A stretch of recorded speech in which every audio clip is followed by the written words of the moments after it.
Hey, what's going on, everybody? It's Wilhelm Scream, and welcome back to the channel for more Destiny 2 news and intel. And in today's video, we're going to be touching on a whole bunch of topics, but primarily we're going to focus on something I don't normally do on the channel, and that is build crafting. But I happened to come across a build that I think is so good and so easy to put together and very versatile. And I did this kind of by accident that I thought it was pertinent that I would mention it, as for solo players, I think a lot of the build guides out there can get a little too complicated and a little too nuanced, and as you'll see, this one really doesn't require you to change too much, really just throw on a few specific things, most notably a new exotic, and this is for the Warlock, but overall I'm sure you'll find this very easy to put together. So we'll cover that, as well as some other things you might want to know as far as farming is going, especially if you want to put this build to good use. Again, I'm talking to my solo players out there, or the new players. But if you enjoyed this video, please remember to like, comment, and subscribe to the channel, and turn on the bell to post notifications so you never miss out on any future Destiny 2 content like this. You can also follow me on Instagram. It'll be linked in the description box down below. Remember, any of those things I just mentioned also enter you into any future giveaways on this channel. We do one every 1,000 subscribers, so you never want to miss out. When we reach 100,000 subscribers on the channel, we'll be giving away a new console or video card. If you play on PC, remember you can stick around till the end of the video for the secret hashtag you can leave in the comments section for another entry into the next giveaway for this video. Remember, those stack between all videos, so if you haven't done this on a previous piece of content on this channel, you can always go back, check out another video, and of course, do it again. Also, always interested to hear all your thoughts and comments. So anything on the topics of discussion in today's video will also give you another entry into the next giveaway. Also, anything I might mispronounce during the course of today's video, I'm sure there will be something. Remember, all of these videos are recorded live in real time and unedited. So if you're new to the channel, we might take a little bit longer to get through all the topics, but it will be more in depth. 70% of those who watch my channel regularly are still not subscribed, so the number one and easiest way to support the channel is to subscribe. Remember, subscribing is free. You can also, of course, leave a tip or become a channel member if you'd like. Either of those things will also gain you a shout out on the next video and videos moving forward, as well as a personal friend request from me. So as I said, this is for the Prismatic Warlock. I'm sure there's nothing alien about that subclass, at least to most players at this point. And as you'll see, other than a few specific things, it's actually a very easy build to put together. So first off, the super, I'm using Song of Flame. I think you could probably use any super. I am using Phoenix Dive. You could use the others, but Phoenix Dive just seems to be the easiest and fastest to use in order to gain the bonus effects from this particular build. Jump can be whatever you want. Arcane Needle is something that I enjoy using, and I think, though I wouldn't say it's a must-have, I think definitely benefits this build quite a bit. And then Cold Snap Grenade, I think you could use any grenade, but I like Cold Snap just because it essentially allows me to use 3 different subclasses in one build. It adds an extra level of versatility, and I think it's just a fun grenade to use. Feed the Void, I think, is essential, and then Helion is also essential. As far as fragments go, I'm using Facet of Hope, Facet of Blessing, Facet of Bravery, and Facet of Balance. These could definitely be switched out. Nothing too specific here. In general, I like my builds to sort of be more focused on AoE that allows me to gain my health back through Feed the Void, so I never really have to think about my health just because Devour is always being procced. So a lot of AoE generally helps with that. AoE can also be good for boss damage if you can have a lot of dots on a particular enemy. So essentially my builds are kind of sort of around AoE damage as well as damage over time effects, and that sort of supplying me with my health. Now, health is no longer really a good stat to have in the game. The number ones are probably for melee damage as well as grenade. Weapons damage has been the thing that I've really built into because I think it is sort of paramount amongst all the different stats at the moment, and just getting the most weapons damage you possibly can really kind of makes these irrelevant to some degree, unless you're really building into a specific melee or grenade build. I do have a lot of class ability, and that might be the one thing that I think people think is sort of weird, but it'll make sense once we go through everything. The class ability energy is so that I can get my Helion up as much as possible, and so that I can use these, the new gauntlets, the new exotic gauntlets that you get from completing the legendary campaign, as much as possible. Now, Helion projectiles deal increased damage, and the further they travel, eventually fracturing into scorching shrapnel. So, this increases your effects of Helion a ton, and this exotic is really, really, really powerful at the moment.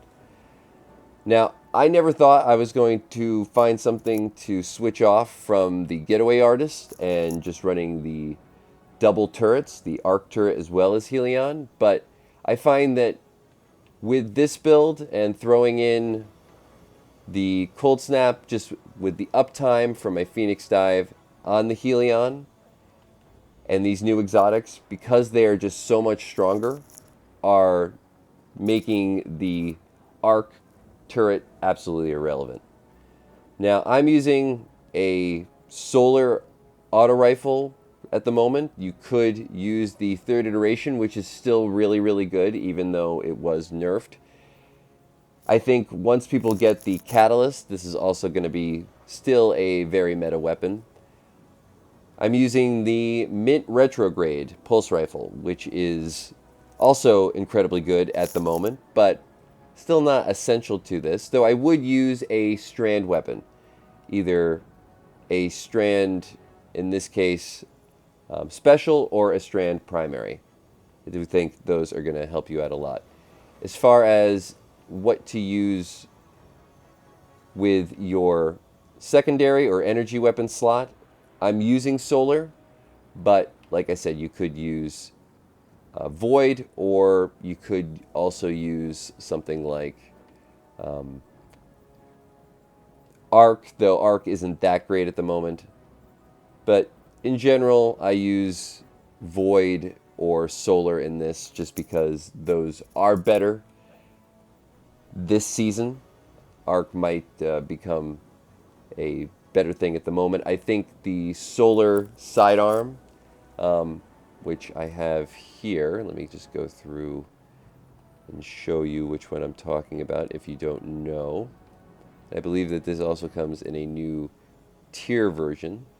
If it's here somewhere, where are you? My Solar rocket sidearm. I know it's here. Maybe it's not. In any case, the Solar rocket sidearm, let me know the name. I forget it at the moment in the comment section down below for another entry into the next giveaway.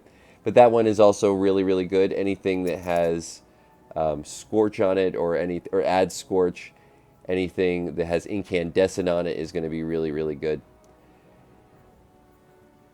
But essentially, that's it. That's all you really need to do, is just have those things, the new exotic. I'm throwing these mods on. Weapon mod, impact induction, I focusing strike, and momentum transfer. These are all just to kind of allow me to get my Helion back a lot faster, and with the class energy being over 100, I am getting it very, very quick. So I'm essentially just running into stuff, hitting my class ability, and then not really thinking about too much else. My Arcane Needle does a lot of AoE damage, and that's essentially it. The three different subclass versatilities of the Grenade, the Arcane Needle, as well as the Helion are really doing the rest of the work for me. So, just to show you what I mean, I'll jump into an activity here. Let's do something kind of fun. We got Skywatch. We have K1 Logistics. I think I will probably pick K1 Logistics just because it's so easy. Now on to the second part of this video, how to utilize this build and farm the best.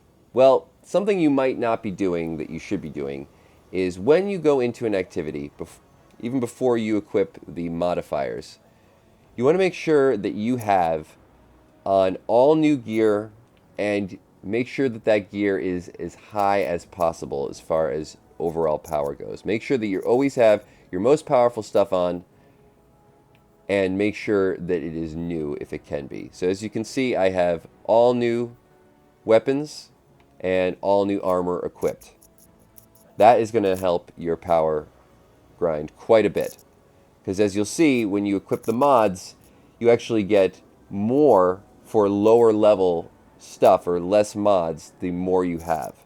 So even though this isn't my highest level gauntlet, if you can see, even though going up to 24, it's not that big a deal because I'm not going to be facing higher level enemies. But now let's just go over and I'll show you what I focus on. You see this says Expert and C. You want it to be an A tier. So we're going to go to Customize after I have all that stuff equipped. And I will first throw on the Avant-Garde modifier just because we are going to be using all new stuff, and why not just use the thing that really isn't going to change the playability of whatever you're doing first. I'm going to throw on for Challenger mods. We'll throw on the 20. And I should be able to get away with 110. Maybe one more 10 piece. Let's see, what's the slowing effect, is it? Being challenged, fire on the location. Okay, so that's 2 A's, and as you can see, we are now just through this up to a tier reward.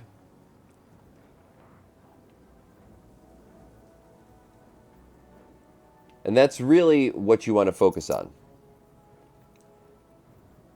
Now I'll launch in just to show you a bit more about how this build actually works.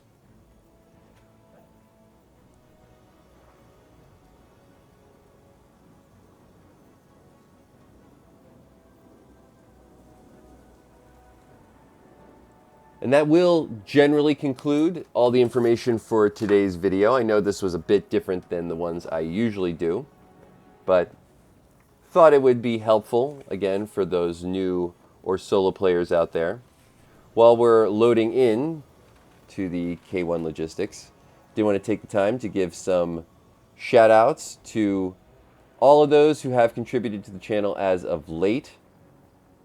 Big shout out to SSJ Scoot, we got Vady Sneaky, we got Kenny Conrad, Richard Hartnett, Steve Card, Most Unknown, Jay Talley, Rabbit Ice, Shadow of Death Sweden, Chris Scott, we got Plucky Disco, we got Nomad, we got Justin St. John,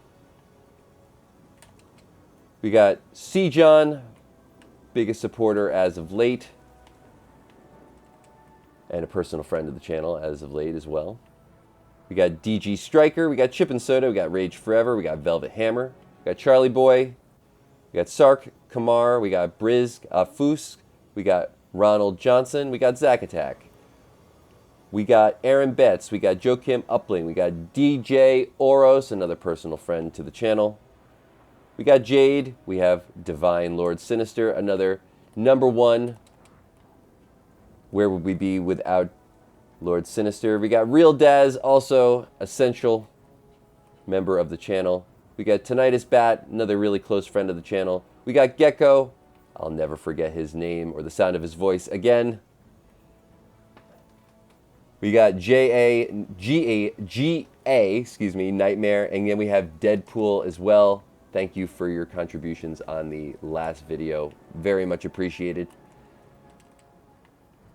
Also, if you've watched to this point in the video, you can leave a hashtag The Edge of Fate or a hashtag renegades or a hashtag build guide in the comments section down below for another entry into the next giveaway for this video. And now I'll just leave you with some gameplay, but I am going to sign off myself. Thanks so much for watching once more, and as always, we will see you next time.